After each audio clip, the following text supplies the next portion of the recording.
Antes de que los cielos se cerraran y la tierra se secara como un pergamino antiguo, existía un secreto guardado en las montañas de Galaad. Un hombre cuyo nombre resonaría a lo largo de los siglos. Elías, mi Dios es Yahvé. Era el 9º siglo antes de Cristo. El reino de Israel, dividido tras la muerte de Salomón, sangraba bajo el reinado de Acab, el más perverso de todos los reyes que le precedieron. No bastaba con su propia iniquidad, pues tomó por esposa a Jezabel, princesa fenicia y sacerdotisa devota a Baal. Bajo la influencia de esta mujer, altares al dios pagano surgían como maleza en toda la tierra. Los profetas del Dios verdadero caían a espada. La sangre de los justos clamaba, y entonces Dios respondió. Desde las montañas se alzó un hombre, no un príncipe ni un noble, sino un tisbita de aspecto rústico, vestido con piel de camello y cinturón de cuero. Su barba salvaje enmarcaba unos ojos que ardían como brasas vivas. El profeta avanzó por el palacio en Samaria, sin previo aviso ni permiso. Los guardias, como paralizados por una fuerza invisible, observaban a aquella figura intrépida que caminaba como si el mismo suelo se doblara para recibirlo. Ante el trono, donde Acab se erguía sorprendido e indignado, Elías no se inclinó. Tan cierto como vive el Señor, el Dios de Israel, a quien sirvo, no habrá rocío ni lluvia en los próximos años, excepto por mi palabra. No hubo tiempo para réplica. El profeta se giró y partió tan bruscamente como había llegado. Acab, atónito, permaneció en su trono, incapaz de ordenar la captura de aquel insolente. En el cielo, las nubes comenzaban a disiparse. Fuera del palacio, Elías sintió el toque invisible de su Dios. Sal de aquí, ve hacia el oriente y escóndete junto al arroyo Kerit, al este del Jordán. Beberás del agua del arroyo, y he ordenado a los cuervos que te sustenten allí. El hombre que acababa de desafiar a un reino entero, ahora obedecía como un niño. Se encaminó hacia el desierto, hacia el lugar que Dios había preparado. Su ministerio apenas comenzaba y ya sacudía los cimientos del poder terrenal. Mientras Elías se dirigía al oriente, las últimas nubes desaparecían. El cielo se volvía de un bronce pulido y la tierra como hierro. La palabra del profeta era la palabra de Dios. El desafío estaba lanzado y toda la nación de Israel se vería obligada a enfrentar su apostasía. ¿Quién era este hombre que cerraba los cielos? ¿Un ser extraordinario o simplemente un siervo común en manos extraordinarias? Los siguientes 3 años responderían a esta pregunta, mientras la sequía consumía la tierra y preparaba el escenario para el mayor enfrentamiento entre el Dios verdadero y los ídolos paganos que Israel jamás habría presenciado. El arroyo Kerit serpenteaba entre las rocas, un oasis escondido en las profundidades del desierto. Allí, Elías estableció su morada provisional, bebiendo de las aguas cristalinas, mientras la sequía comenzaba a castigar la tierra de Israel. Cada mañana, cuando el primer resplandor dorado acariciaba el horizonte, y cada tarde, cuando el sol derramaba su luz ámbar sobre las colinas, ocurría el milagro. Aves de plumaje negro como obsidiana surgían en el cielo, llevando en sus picos pan y carne. Se posaban cerca del profeta para depositar el alimento, para luego emprender el vuelo nuevamente hacia lo desconocido. Aquellos cuervos, aves consideradas impuras por la ley mosaica, se convirtieron en instrumentos de la provisión divina. La paradoja no se escapaba de Elías. El Dios que cerraba los cielos cuidaba de su siervo a través de lo improbable, de lo inesperado. Los días se transformaron en semanas, las semanas en meses. La tierra de Israel gemía bajo un cielo implacable. Las plantaciones morían, los rebaños se marchitaban. En el palacio de Samaria, Acab ordenaba la búsqueda del hombre que había traído tal calamidad, mientras el profeta permanecía oculto, protegido por la mano divina. Pero gradualmente, Elías observaba el arroyo menguar. Las piedras, antes sumergidas, emergían como islas en el cauce. La corriente, antes vigorosa, se volvía un hilo tenue. La sequía que él mismo había profetizado comenzaba a alcanzarlo. Una mañana, al despertar, Elías encontró solo humedad entre las piedras, donde antes corría el arroyo. No hubo desesperación ni cuestionamientos. El profeta aguardó, seguro de que el mismo Dios que lo había llevado allí mostraría el siguiente paso. La palabra llegó clara como el alba. Levántate, ve a Sarepta, que pertenece a Sidón, y habita allí. He ordenado a una viuda de ese lugar que te sustente. Sarepta, territorio pagano, tierra de Sidón, la propia patria de Jezabel, la reina que había jurado exterminar a los profetas de Yahvé. ¿Qué propósito tendría Dios al enviarlo justamente para allá? La jornada fue ardua. El sol castigaba sin piedad la tierra reseca. Las aldeas por las que pasaba Elías mostraban evidentes signos del azote: cisternas vacías, campos abandonados, miradas desesperanzadas. Al acercarse a las puertas de Sarepta, vio a una figura enclenque recogiendo leña, una mujer cuyas vestiduras y porte denunciaban extrema pobreza. Algo en su espíritu confirmó: era ella. Por favor, tráeme un poco de agua en un cántaro para que beba. Mientras ella se volvía para atenderlo, Elías añadió: Tráeme también un pedazo de pan. La respuesta de la viuda reveló la magnitud de su miseria. Tan cierto como vive el Señor, tu Dios, no tengo pan. Solo tengo un puñado de harina en una vasija y un poco de aceite en una botija. Estoy recogiendo unos pocos trozos de leña para llevar a casa y preparar una comida para mí y mi hijo, para que comamos y luego muramos. El hambre que Elías había anunciado se mostraba ahora en toda su crueldad, reflejada en los ojos de aquella madre desesperada. Pero donde los ojos humanos veían solo el fin, los ojos del profeta discernían el escenario preparado para el milagro. No tengas miedo. Respondió Elías a la viuda desolada: Vete a casa y haz lo que te he dicho. Pero primero prepara un pequeño panecillo con lo que tienes y tráemelo, y después haz lo que debas para ti y tu hijo. Pues así dice el Señor, el Dios de Israel: La harina de la vasija no se acabará, ni el aceite de la botija se agotará, hasta el día en que el Señor haga llover sobre la tierra. La mujer miró al extranjero.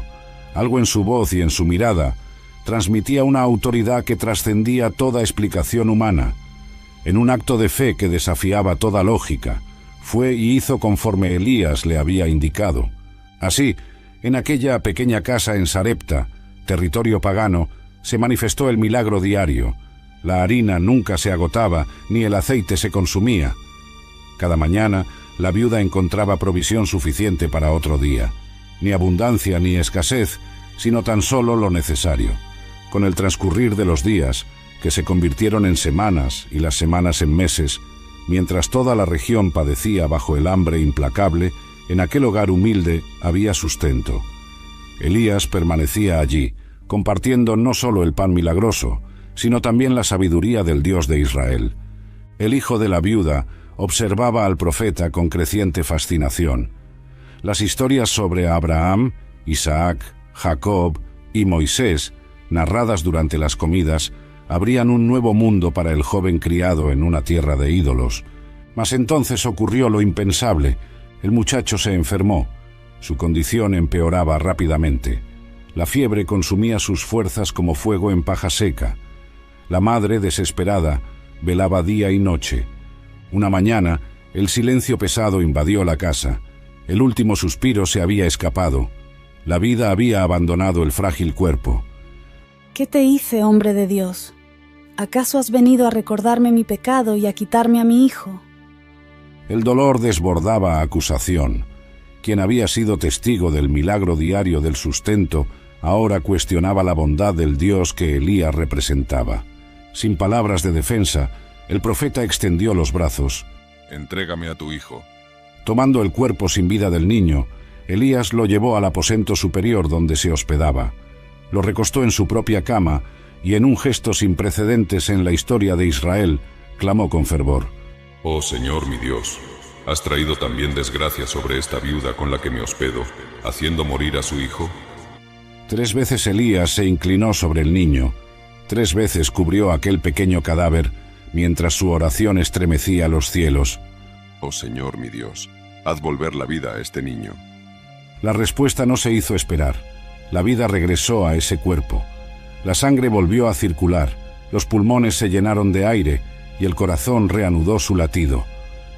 Cargando al niño en sus brazos, Elías descendió.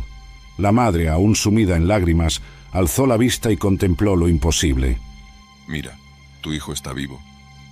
Ahora sé que tú eres un hombre de Dios y que la palabra del Señor que sale de tu boca es verdad. Resurrección, el milagro supremo. Por primera vez registrado en las Escrituras, la muerte había sido vencida por la intervención de un profeta. El Dios que había sustentado con harina y aceite se revelaba ahora como Señor sobre la propia vida. La noticia se extendió por Sarepta como fuego en heno seco. Muchos acudieron a ver al niño que había vuelto de la muerte. Algunos, abandonando sus ídolos, se volvieron hacia el Dios de Israel. En el territorio de Baal, Yahvé establecía su presencia a través de su siervo. Pasaron 3 años desde que los cielos fueron sellados por la palabra del profeta. La tierra de Israel, otrora fértil, se había transformado en un desierto reseco, cisternas vacías, campos estériles, rebaños diezmados. El hambre asolaba cada hogar, desde el más humilde hasta el palacio real. En Samaria, Acab convocó a Obadías, administrador de su palacio, un hombre temeroso de Dios que, arriesgando su propia vida, había escondido a 100 profetas del Señor en cavernas cuando Jezabel ejecutaba su sangrienta persecución. Recorramos la tierra en busca de todas las fuentes y valles. Quizás encontremos pasto suficiente para mantener vivos a los caballos y mulas, y no tengamos que sacrificar parte de los animales. Dividieron la tierra entre ellos. Acab se dirigió en una dirección y Obadías en otra. Mientras el fiel administrador recorría su camino, apareció ante él una figura. El rostro, parcialmente cubierto por una espesa barba, era inconfundible. Obadías se postró con la faz en tierra. ¿Acaso eres tú, mi señor Elías? Sí, soy yo. Ve y dile a tu señor, Elías está aquí. El terror se reflejó en el semblante de Obadías. Anunciar la presencia del hombre más buscado del reino podría significar su propia sentencia de muerte en caso de que el profeta se esfumara de nuevo. ¿Qué he hecho para que entregues a tu siervo a las manos de Acab, para que él me mate? No hay nación ni reino en que mi señor no haya enviado a alguien en su búsqueda. Cada vez que decían, él no está aquí, él hacía jurar al reino o nación que no lo habían hallado. Con asombrosa franqueza, Obadías expresó su temor. Si anuncio tu presencia y el Espíritu del Señor te lleva a donde yo no sé, cuando Acab venga y no te encuentre, me matará. Elías, sin embargo, replicó con la certeza de quien conoce el tiempo señalado. Tan cierto como vive el Señor de los ejércitos, a quien sirvo, hoy me presentaré ante Acab. Obadías partió llevando el mensaje que anunciaba el inminente enfrentamiento. Cuando Acab supo que habían encontrado a Elías, se apresuró a buscar al profeta. ¿Eres tú, perturbador de Israel? La acusación brotó de los labios del rey como veneno. Quien se suponía que debía proteger al pueblo, ahora culpaba al mensajero de la calamidad. Elías, inquebrantable, devolvió la acusación a su verdadero dueño. No soy yo quien viene a perturbar a Israel, sino tú y la casa de tu padre. Habéis abandonado los mandamientos del Señor y seguido a los baalistas. Ahora convoca a todo Israel para que se reúna conmigo en el monte Carmelo, junto a los 450 profetas de Baal y los 400 profetas de Asera, quienes se alimentan en la mesa de Jezabel. La osadía del profeta era desconcertante. Solo desafiaba al rey, a la reina y a todo el sistema religioso que habían establecido. Acab, sin embargo, vio en ese encuentro la oportunidad de eliminar de una vez por todas al hombre que consideraba la causa de todo el sufrimiento de la nación. Mensajeros recorrieron Israel, convocando al pueblo hacia el monte Carmelo. La propia localización era simbólica, una montaña entre el territorio de Israel y el mar Mediterráneo, frontera entre la tierra prometida y el mundo pagano. Ante toda la nación se establecería quién era el Dios verdadero, Yahvé o Baal, y contrariamente a lo que Acab imaginaba, no se trataría de un juicio sobre Elías, sino de un juicio contra Israel. Llegó el día del enfrentamiento. El monte Carmelo se alzaba majestuoso contra un cielo de bronce. Su vegetación, otrora exuberante, mostraba ya los severos signos de la sequía. Era el escenario perfecto para el enfrentamiento entre el Dios que gobierna los cielos y el supuesto Dios de la tormenta, Baal. El pueblo acudió de todas partes de Israel, familias enteras, ancianos y jóvenes, todos impulsados por la curiosidad y la esperanza de que aquel encuentro pudiera finalmente poner fin a la calamidad. Desde el palacio en Samaria llegaron los 450 profetas de Baal, vestidos con sus mantos coloridos y portando sus sagrados símbolos. Desde Jezreel arribaron los 400 profetas de Asera, sustentados en la mesa de la reina Jezabel, un ejército religioso contra un solo hombre. Elías caminó hacia el centro de la asamblea. Su manto de piel de camello contrastaba dramáticamente con las vestiduras ornamentadas de los profetas paganos. Al hablar, su voz se proyectó con autoridad sobrenatural. ¿Hasta cuándo claudicaréis entre dos opiniones? Si el Señor es Dios, seguidlo. Si Baal es Dios, seguidlo. El silencio se hizo absoluto. La acusación flotaba en el aire como una espada alzada. No era solo una cuestión teológica, era un enfrentamiento con la propia identidad vacilante de la nación. Queda solamente yo como profeta del Señor, pero Baal cuenta con 450 profetas. Traed 2 becerras. Ellos elegirán una, la desmembrarán y la colocarán sobre leña, pero sin encender fuego. Yo prepararé la otra becerra, la colocaré sobre la leña y tampoco encenderé fuego. Vosotros invocaréis el nombre de vuestro Dios, y yo invocaré el nombre del Señor. El Dios que responda con fuego, ese es el Dios. El pueblo respondió unánimemente. Es una buena propuesta. Las reglas estaban establecidas. La prueba era elegante en su simplicidad y devastadora en su conclusión inevitable. Baal, al fin y al cabo, era supuestamente el dios del trueno y del relámpago. Si existiera, sin duda respondería con fuego. Elías se dirigió a los profetas de Baal. Elegid una de las becerras y preparadla primero, pues sois muchos. Invoquen el nombre de vuestro Dios, pero no encendáis el fuego. Los profetas de Baal prepararon su altar, cortaron la becerra y la dispusieron sobre la leña. Entonces comenzó el macabro espectáculo. Desde el amanecer hasta el mediodía, los 450 hombres danzaron frenéticamente alrededor del altar, invocando: ¡Oh Baal, respóndenos! No hubo respuesta, ni voz, ni señal alguna. Al llegar el sol a su cenit, Elías comenzó a burlarse. Gritad más fuerte. Seguramente Él es Dios. Quizá esté meditando, ocupado o de viaje. Tal vez duerma y necesite ser despertado. Desesperados, los profetas intensificaron sus gritos. Siguiendo su costumbre, se hirieron con espadas y lanzas hasta desangrarse, mientras la sangre se mezclaba con el sudor y el polvo. La tarde avanzó y el macabro espectáculo continuó. Sangre, sudor, gritos, sin obtener respuesta alguna. Pasado el mediodía, continuaron en un frenesí hasta la hora de la ofrenda vespertina. Las horas consumidas en aquel ritual frenético no produjeron más que agotamiento y desilusión. La impotencia de Baal quedó expuesta ante todos los israelitas. Llegó el turno de Elías. Acercaos a mí, convocó el profeta al pueblo. Cansados y desilusionados tras haber presenciado el infructuoso ritual de los profetas de Baal, se congregaron a su alrededor. Con movimientos deliberados, el profeta reconstruyó el altar del Señor que había sido derribado, un altar que hablaba de la identidad profunda de la nación. 12 piedras, una por cada tribu de Israel, para recordarles su unidad bajo el pacto con Yahvé. Alrededor del altar, cavó una zanja lo suficientemente profunda para contener 2 medidas de semilla. Organizó la leña, cortó la becerra en trozos y la colocó sobre la leña. Luego dio la siguiente orden: llenad 4 tinajas de agua y derramadla sobre el holocausto y la leña.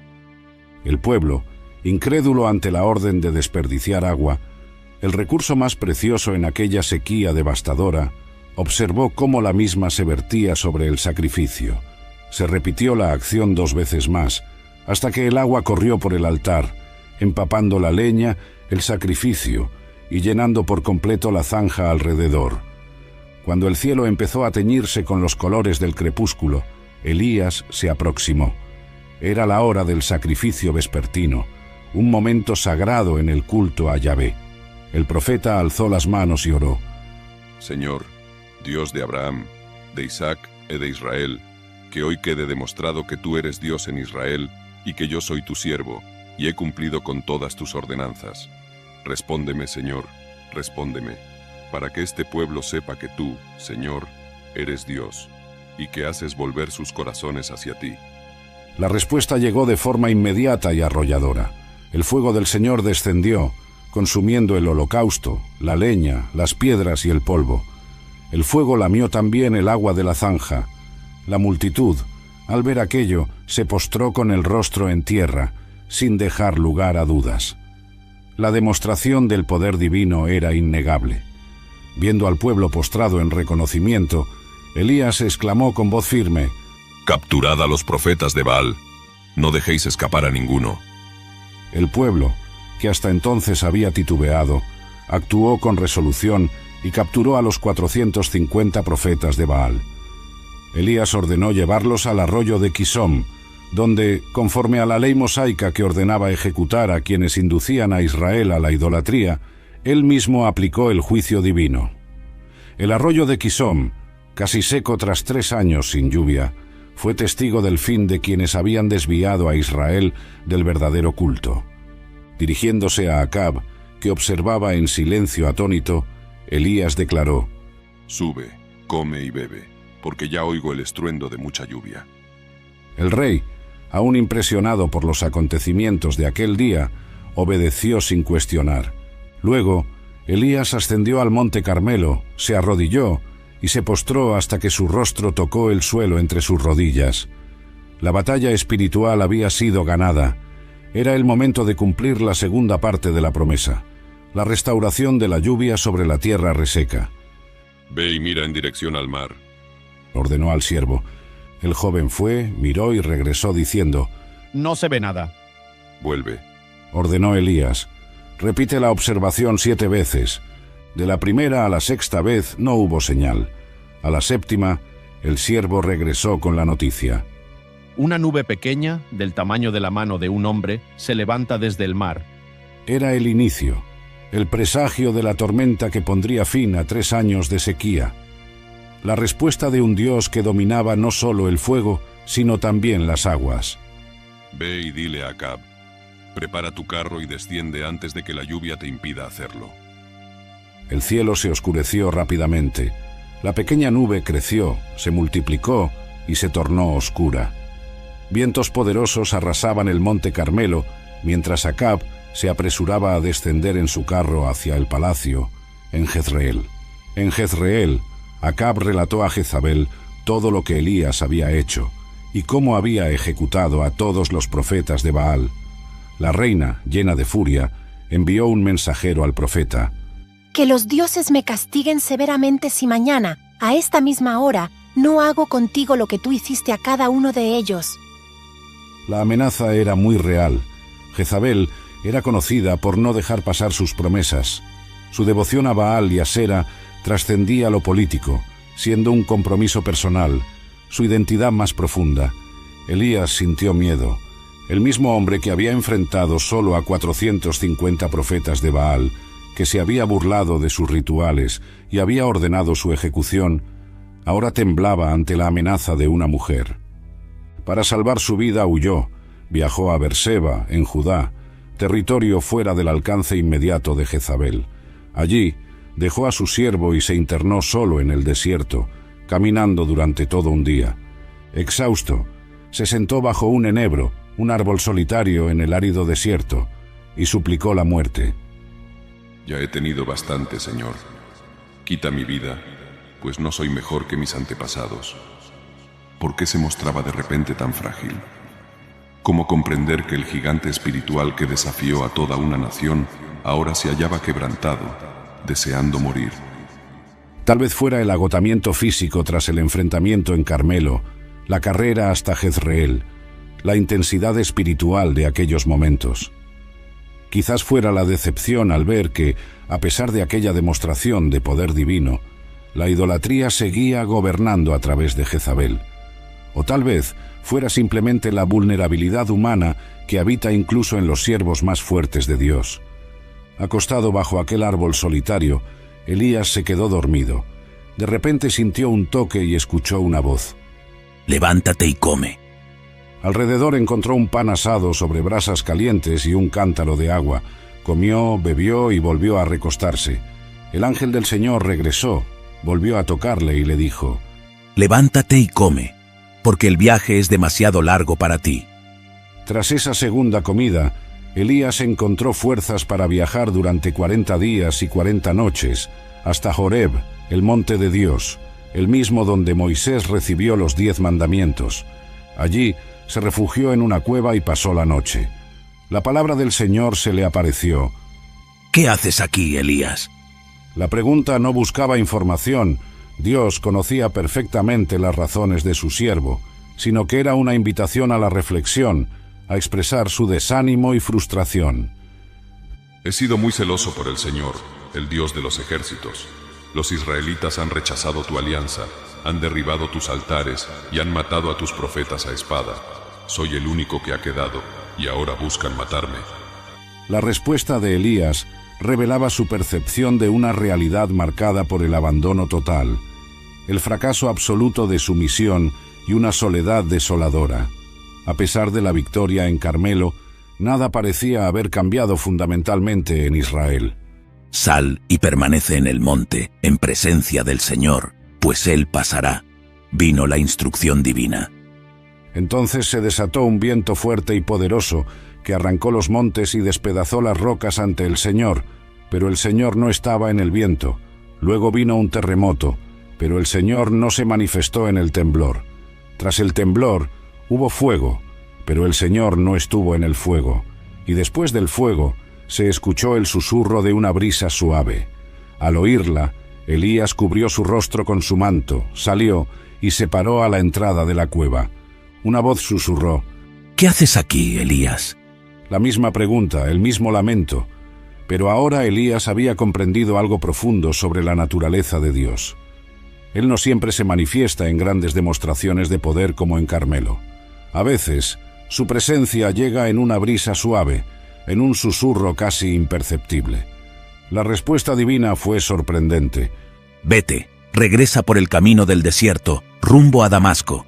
Cuando llegues, unja a Asiel como rey de Siria. También unja a Jehú, hijo de Ninsi, como rey de Israel, y unja a Eliseo, hijo de Safat, de Abel-Meó, para que sea tu sucesor como profeta». Dios revelaba su plan. La justicia divina sería ejecutada a través de instrumentos humanos.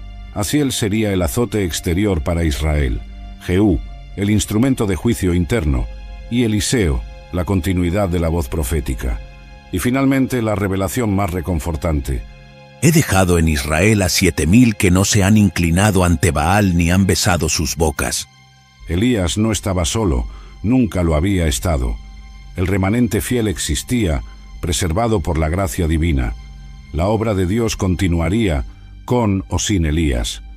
Con este renovado entendimiento, el profeta abandonó el monte Horeb fortalecido, no por manifestaciones grandiosas de poder, sino por el susurro de la presencia divina que jamás lo había abandonado. Al salir del monte Horeb, Elías recorrió el camino desértico con una nueva perspectiva. No estaba solo en su fidelidad a Yahvé, había un propósito divino mayor en marcha, y él era parte de ese plan. Cuando llegó a la región de Abel-Meó, encontró a Eliseo arando un campo. 12 yuntas de bueyes trabajaban frente a él, y él mismo conducía la 12ª. Era un hombre de considerables medios, no un campesino común. Elías se acercó en silencio, y en un gesto cargado de simbolismo, arrojó su manto sobre los hombros de Eliseo. El joven comprendió al instante. El manto del profeta representaba su autoridad, su llamado. Ser cubierto por él significaba ser elegido como sucesor. Eliseo dijo: «Déjame despedirme de mis padres y después te seguiré». «Vete y regresa», contestó Elías.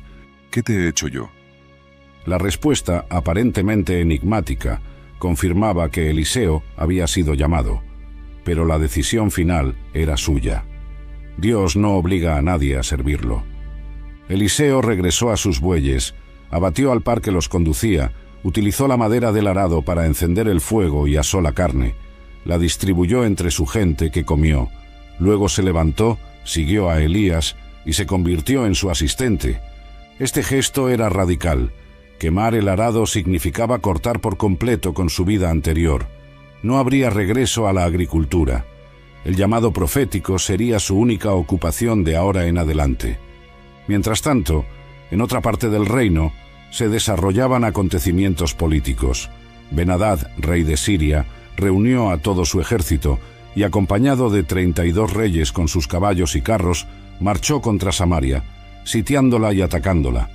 Envió mensajeros a Acab con exigencias humillantes. Tu plata y tu oro son míos, así como lo son lo mejor de tus mujeres y de tus hijos.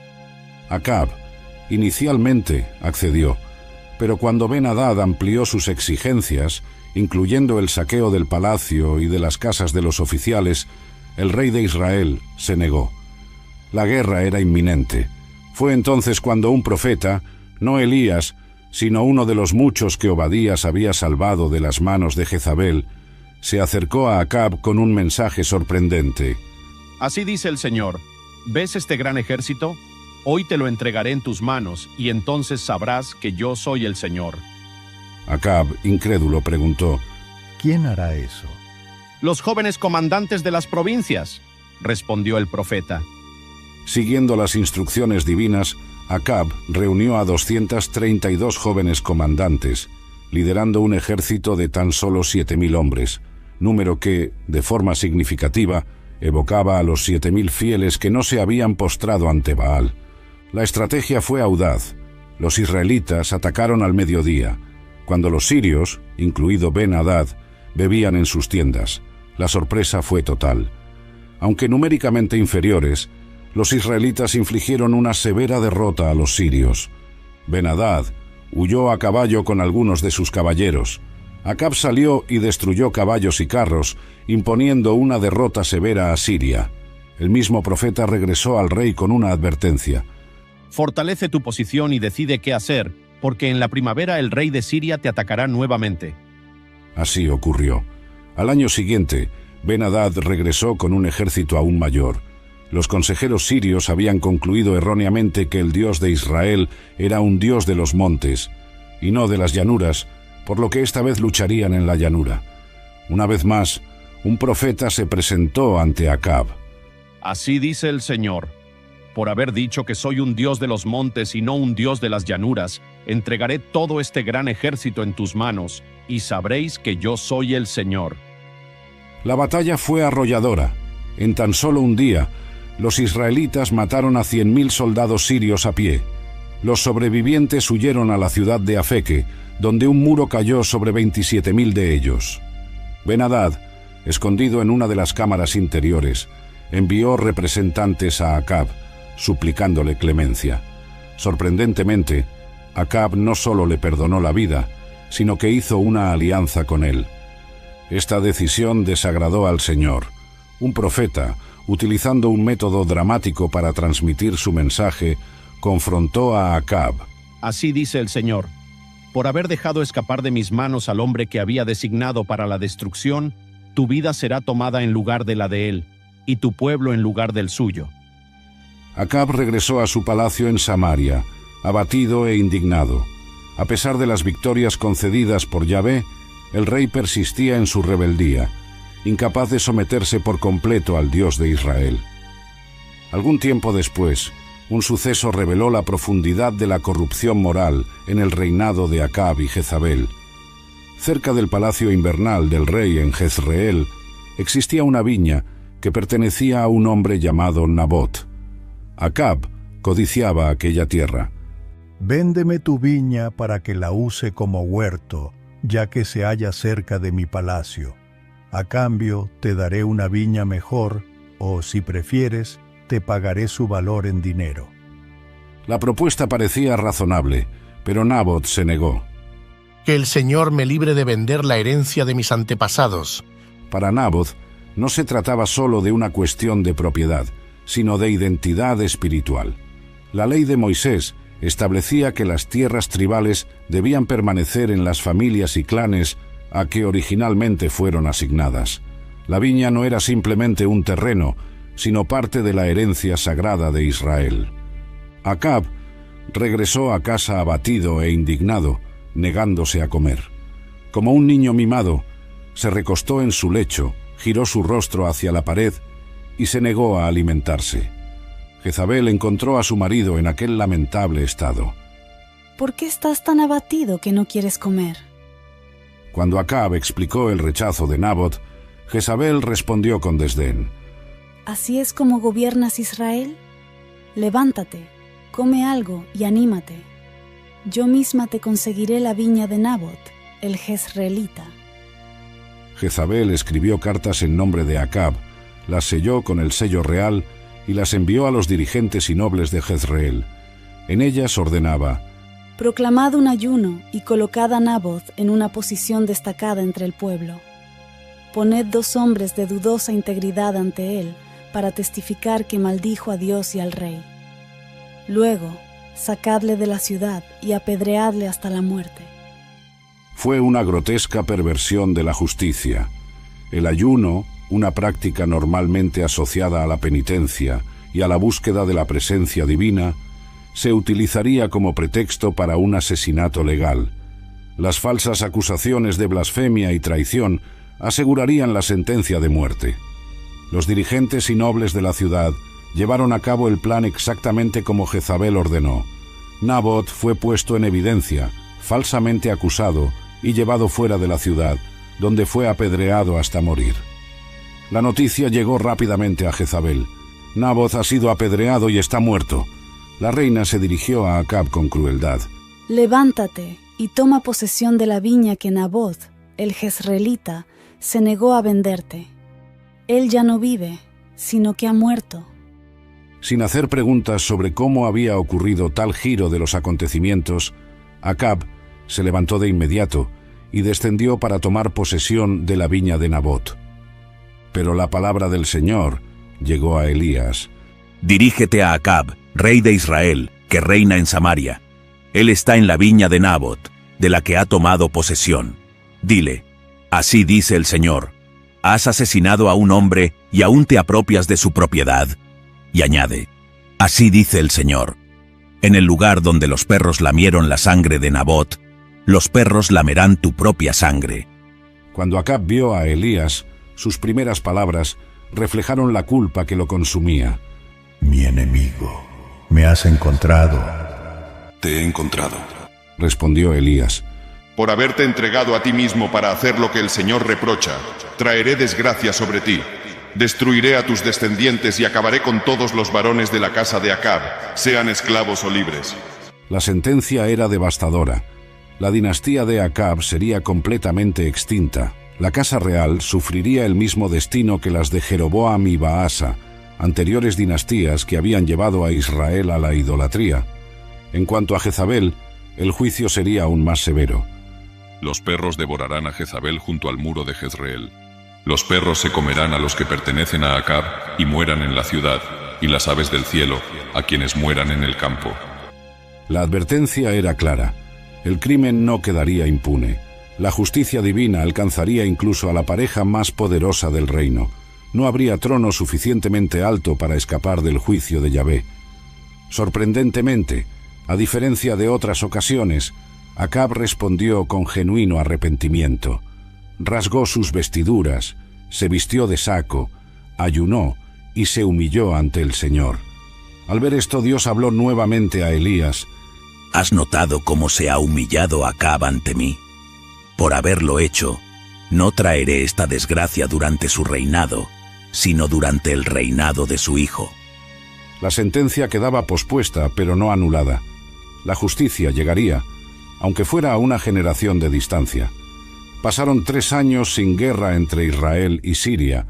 En el tercer año, Josafat, rey de Judá, bajó a visitar al rey de Israel.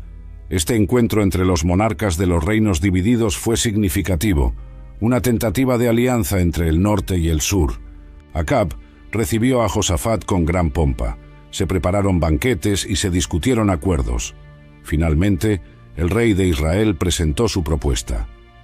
¿Irás conmigo a luchar contra Ramot Gilead? Ramot Gilead era una ciudad israelita que seguía bajo control sirio, pese al acuerdo que Ben-Hadad había establecido de devolver todas las ciudades conquistadas. Josafat, de manera diplomática, respondió: Soy como tú, y mi pueblo es como el tuyo, mis caballos como los tuyos. Pero siendo un rey temeroso de Dios, añadió: Busquemos primero el consejo del Señor. Acab reunió a alrededor de 400 profetas y les preguntó: ¿Debo ir a la guerra contra Ramot Gilead o no? Sube, respondieron, porque el Señor la entregará en tus manos. Algo en esos profetas, posiblemente siervos del palacio, y no verdaderos profetas de Yahvé, despertó la sospecha en Josafat. ¿Acaso no hay aquí algún profeta del Señor al que podamos consultar? Acab, algo renuente, respondió: Aún hay un hombre por medio del cual podemos consultar al Señor, pero lo detesto, pues nunca profetiza cosas buenas acerca de mí, sino solo advertencias. Es Micaías, hijo de Inla. El rey no debería decir eso, reprendió Josafat. Se envió a un oficial a buscar a Micaías.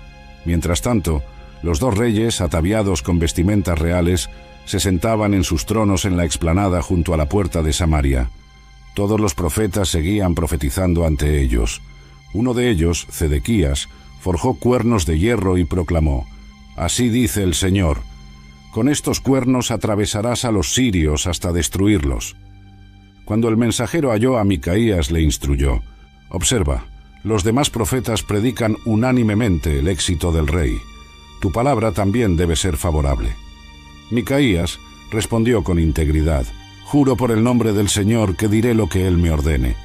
Al comparecer ante los reyes, Micaías inicialmente replicó, con evidente sarcasmo, el mismo mensaje de los falsos profetas: Ataca y triunfa, pues el Señor entregará la ciudad en manos del rey. Acab, percibiendo la ironía, preguntó: ¿Cuántas veces debo hacerte jurar que me digas solo la verdad en nombre del Señor? Entonces Micaías reveló la visión verdadera. Vi a todo Israel disperso por las colinas como ovejas sin pastor. Y el Señor dijo: Esos no tienen dueño, que cada uno regrese a su casa en paz. Y explicó con claridad: Vi al Señor sentado en su trono, rodeado de todo el ejército celestial, y él dijo: ¿Quién engañará a Acab para que ataque Ramot Gilead y muera allí? Y un espíritu se presentó ante el Señor y dijo: Yo lo engañaré. ¿De qué manera?, preguntó el Señor. Iré y seré un espíritu mentiroso en la boca de todos sus profetas, respondió. Así lo harás. Ve y engáñalo, concluyó el Señor. La conclusión fue devastadora. El Señor dispuso un espíritu mentiroso en la boca de todos estos profetas suyos. El Señor decretó su desventura. Zedequías, el profeta de los cuernos de hierro, abofeteó a Micaías. ¿Por qué te fuiste el espíritu del Señor cuando salió de mí para dirigirse a ti? Micaías replicó: Lo sabrás el día que te estés escondiendo de cuarto en cuarto. Acab ordenó: Capturad a Micaías y enviadlo de regreso a Amón, el gobernador de la ciudad, y a Joás, hijo del rey. Decidles: Así dice el rey, manteneos con este hombre en prisión, a base de pan y agua, hasta que yo regrese sano y salvo. Micaías declaró firmemente: Si realmente regreso sano y salvo, es que el Señor no habló por intermedio mío. A pesar de la advertencia, Acab y Josafat marcharon contra Ramot Gilead. Temiendo la profecía, Acab se disfrazó de soldado común, mientras que Josafat portaba sus vestiduras reales, una estrategia que puso en gran peligro al rey de Judá, ya que inicialmente los sirios concentraron su ataque sobre él. En medio de la batalla, ocurrió un hecho aparentemente accidental, pero divinamente decretado. Un soldado, al azar, disparó su arco y alcanzó al rey de Israel entre las secciones de su armadura. Gravemente herido, Acab permaneció de pie en su carro de guerra, frente a los sirios, hasta el anochecer. Al caer el sol, falleció. El cuerpo de Acab fue llevado a Samaria y sepultado. Al lavar su carro junto al tanque de Samaria, los perros lamieron su sangre, cumpliendo así la palabra del Señor anunciada por Elías. La profecía comenzaba a cumplirse. El fin de Elías no sería como el de otros hombres. Dios había preparado algo extraordinario para su fiel siervo. Caminando junto a su discípulo Eliseo a orillas del río Jordán, Elías tomó su manto, lo enrolló y golpeó las aguas. Estas se dividieron y ambos cruzaron por tierra seca. Pide lo que quieras que haga por ti, antes de que sea llevado. Dame una porción doble de tu espíritu.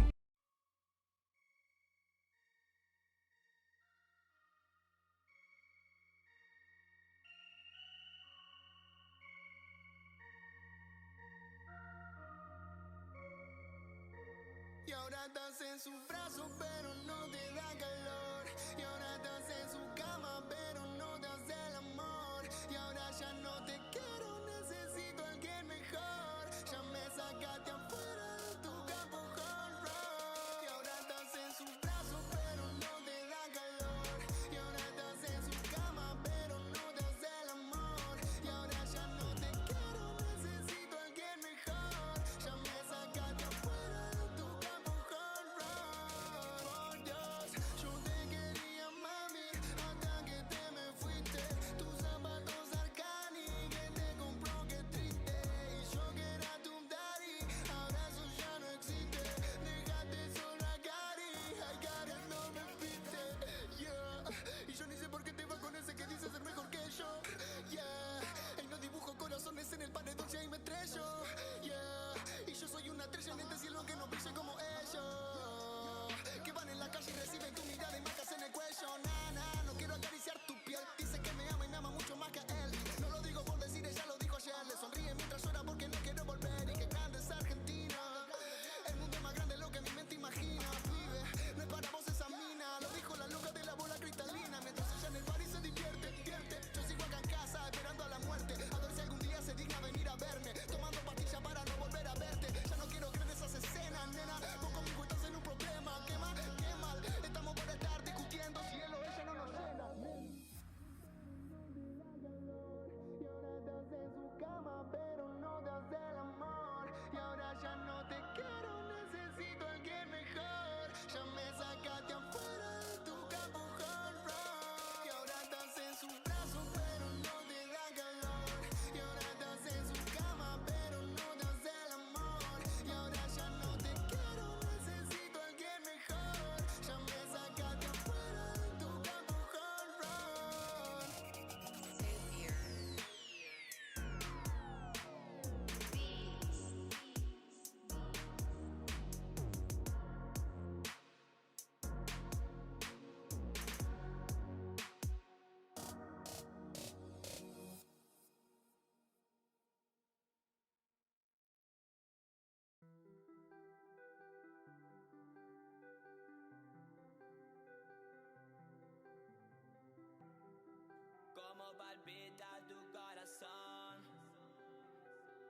Hoy quiero beber con los panas, brindar esta noche y por siempre que no estoy contigo. Tu paraíso cayó, yo te dejé en el olvido. No me valoraste y quieres que sea tu amigo, pero te va a doler cuando me veas con otra y de noche tú sueñes conmigo. ¿Aló?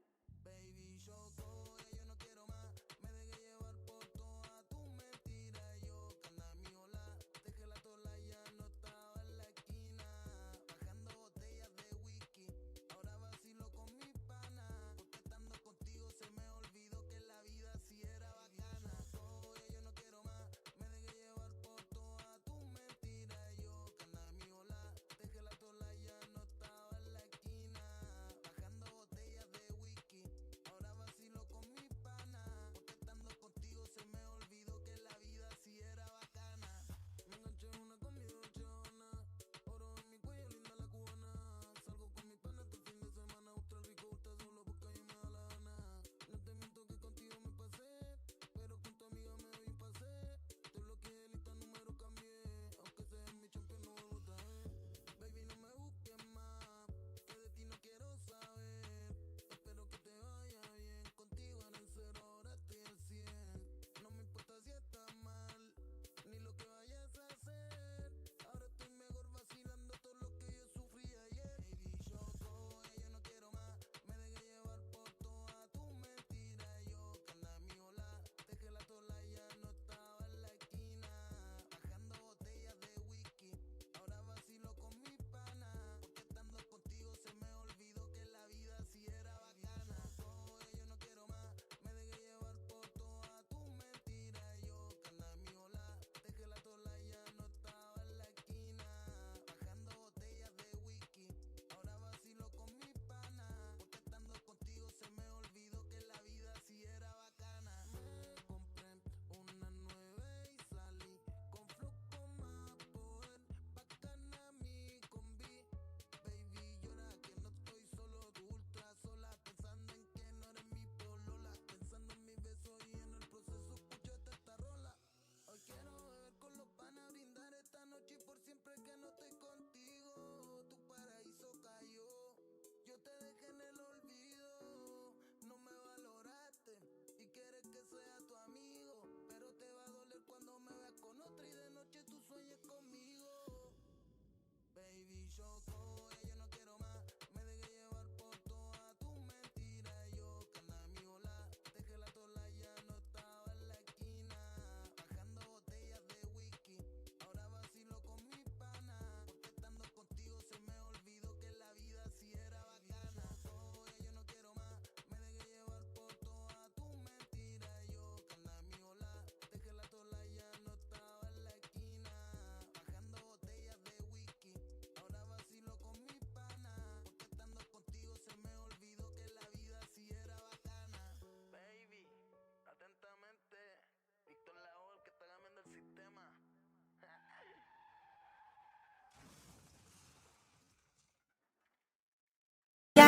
Ya, hace mucho que de ti yo no sé nada.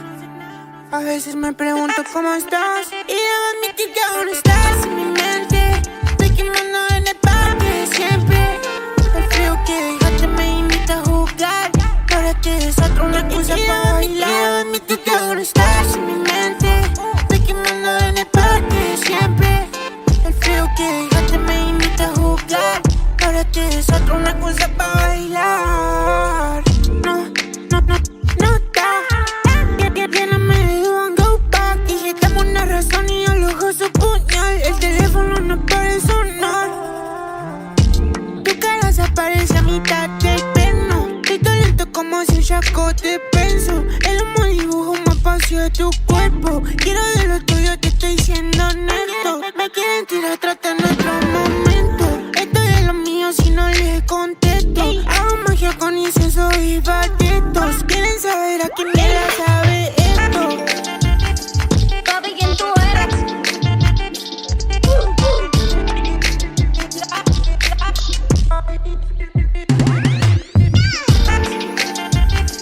Papi, ¿quién tú eres?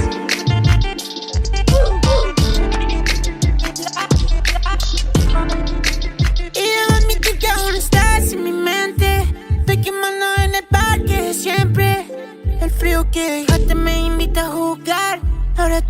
otra una excusa para bailar. Y debo admitir que aún estás en mi mente.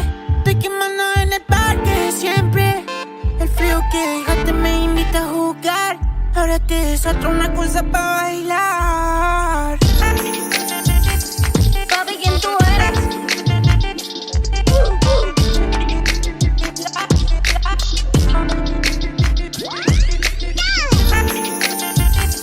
Papi, ¿quién tú eres?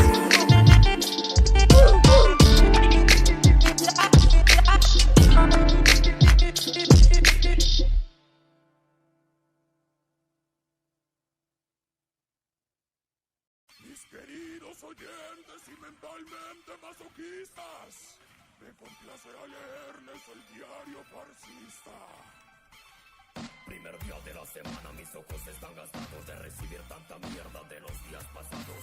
Cerdos y chismosos de todo les tocó ver. Tenga paciencia, ya no os voy a complacer. Le digo a mi cerebro que se empiece a preparar. Vamos a desquitarnos de esta puta sociedad. Suena la melodía y mi espero es poseído por líneas rencorosas que no han desaparecido.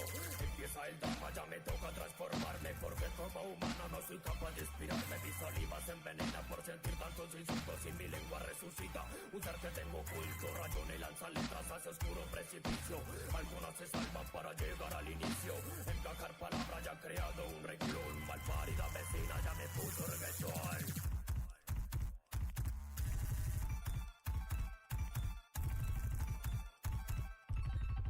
Llega el segundo día de la semana. Ayer no escribí mucho, pero todavía hay ganas. Vuelvo a abrir el cuaderno, miro en qué me había quedado. Me acuerdo yo otra vez, mi cara de endemoniado. Empiezo a relatar cuando tuve que asesinar a esa vecina, cuando me puso esa mierda a escuchar. Luego escribí sobre ese fucking policía que ayer me madreó por no encontrarme mercancía. También de ese muchacho que ha crecido en mi barrio y por la curiosidad está viviendo su calvario. Ahora se revuelca en un polvo amarillento, buscando su final para mantenerse contento. Me puse a expresarme de quién sería hoy en día si no hubiera llegado esa mujer a mi vida. Agua en la cara para cerrar ese tema. Toca la puerta, es otra alma enferma.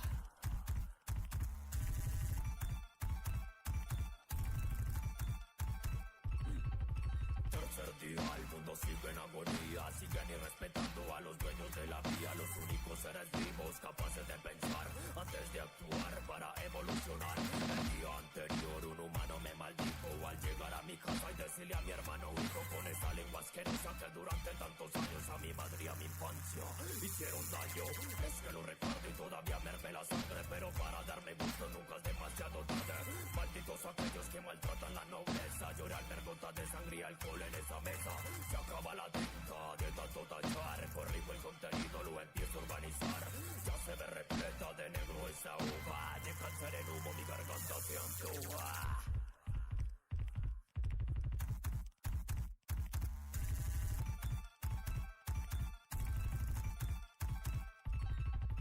Llega el jueves, no se puede escribir. Todavía quedan muchas cosas por cumplir. Aunque esté atrasado en mi estudio y mis metas, me siento muy feliz por ser este gran poeta.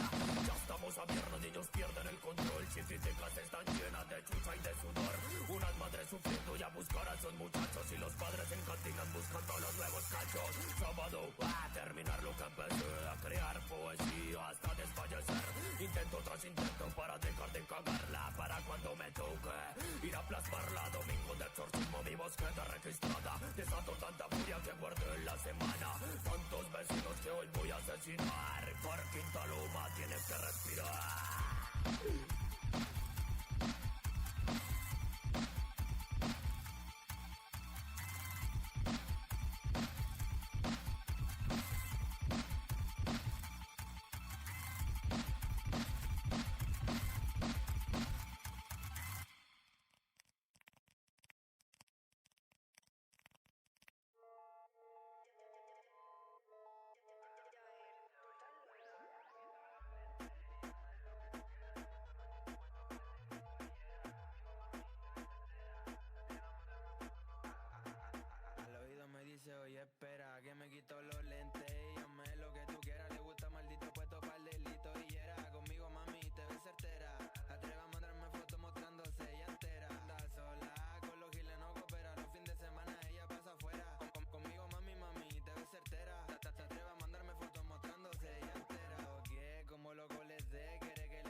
Espera que me quito los lentes y hazme lo que tú quieras. Le gusta maldito puesto para el delito y era conmigo, mami, te ves certera. Atreva a mandarme fotos mostrándose ella entera. Anda sola, con los giles no coopera. Los fines de semana ella pasa afuera. Conmigo, mami, te ves certera. Se atreve a mandarme fotos mostrándose ella entera. Que estar conmigo quiere estar. No está pa' giles que se van a puro cuentear. Importante de mi Pikachu, lo que te vamos a reventar. Lo que nosotros tenemos te prestan. Quita la combi estar. Conmigo quiere estar. No está pa' giles que se van a puro cuentear. Importante de mi Pikachu, lo que te vamos a reventar. Lo que nosotros tenemos te prestan. Es puro cochino y no me come la combi al canino. Y no, champion le dimos. Conmigo te vive la vida 6-5 fino. Y eso que estamos pa'l rato y siempre estuvimos. Dímelo, bestia. Dímelo, bestia. Ey, a esta ficha le damos. Donde quiera que vamos. Ey. ¿Tú estás loco? Ese es el Aarón. Ese es el Aarón.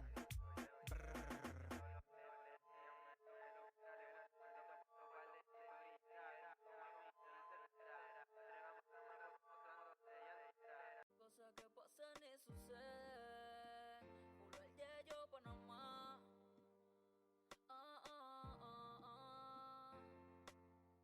Baby, no llores y una plegaria recé. Me llamo el parce que lo kilo hay que moverse. Pásame el resguardo y no te me estreses. Que paso un maleca 3 veces. Ay, papi, toma ese crucifijo. Cuídate por ti y por mí. Y claro, baby, que tú vas al tiro y máquina cualquiera mi enemigo. Ay, papi, toma ese crucifijo. Cuídate por ti y por mí. Y claro, baby, que tú vas al tiro y máquina cualquiera mi enemigo. Primera vuelta fue la joyita. Tiempo de Blackberry, yo me acuerdo, bebecita. Con 18 tú eras una menorcita. Y en la conyugal hacíamos malas cositas. Y eso te excita.